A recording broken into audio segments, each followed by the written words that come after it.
The fundamental threat China poses to the United States, that is to the United States elite, is economic. Yeah, Mm, about the military, I'd just like to point out some geographical facts as well as something that we've seen.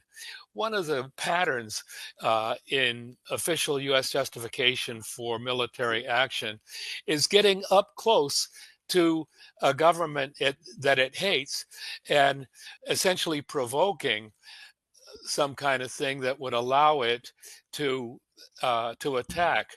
That was most recently done, not most recently, but it was done in Vietnam back in 1964 when a U.S. warship went into the Gulf of Tonkin and provoked.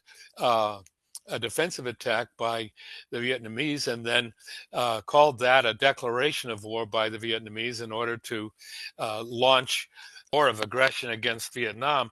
You know, this whole thing, the questioner said China is attacking Philippines, Taiwan, and so on.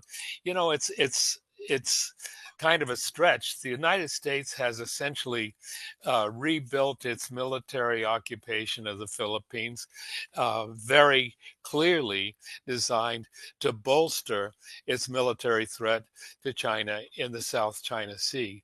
I'd just like to remind you that the name South China Sea um, exists for a reason. It's right off the coast of the south of China, just like the East China Sea is off the coast of the eastern Chinese seaboard.